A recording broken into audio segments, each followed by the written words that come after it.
เป็นกองกำลังของนักเรียนของม .3/2 มีนักเรียนทั้งหมด23คนยิง13คน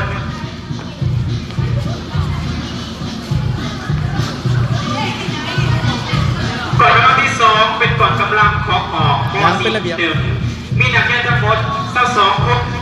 ยิง10คน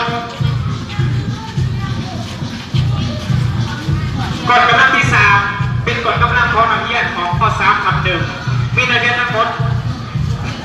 ยิง12คน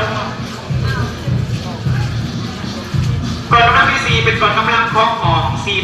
4/2 มีนักเรียนทั้งหมด23คนยิง12คน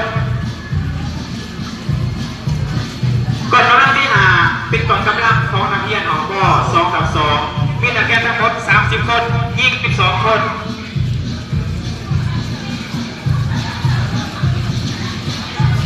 กองกำลังที่6เป็นกองกำลังของนักเรียนม .5/1 มีนักเรียนทั้งหมด23คนยิง12คน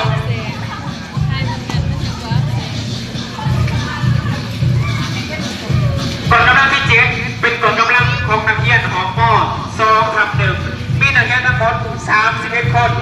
ยิงไปต่อเถอะ2คน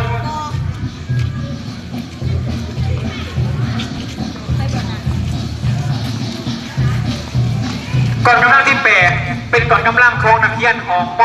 .5/2 มีนักเรียนทั้งหมด21คนยิง10คน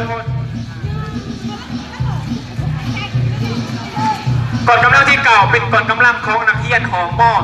.1/2 มีนักเรียนทั้งหมด31คนยิง15คนกองกำลังที่10เป็นกองกำลังของนักเรียนของม .6 มีนักเรียนทั้งหมด23คนยิง15คน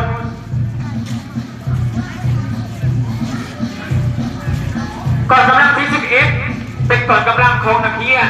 ของม .1/1 มีนักเรียนทั้งหมด33คนยิง18คน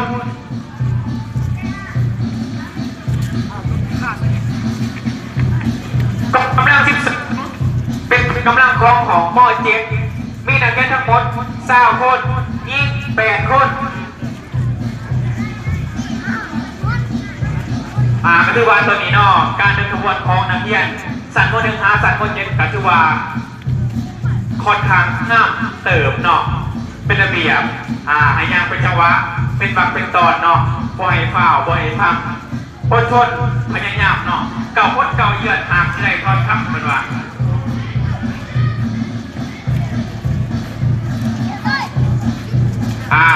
ให้พลัดครับเป็นจังหวะเนาะยางซา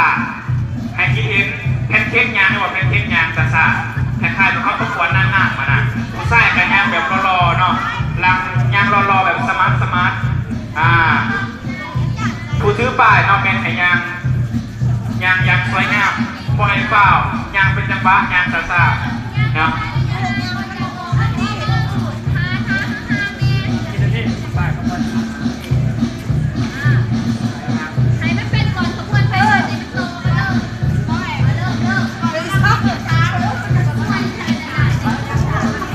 กองกำลังของเอื่อยไง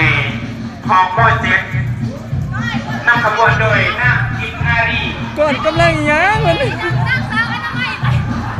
สุดท้ายเป็นกองกำลังที่13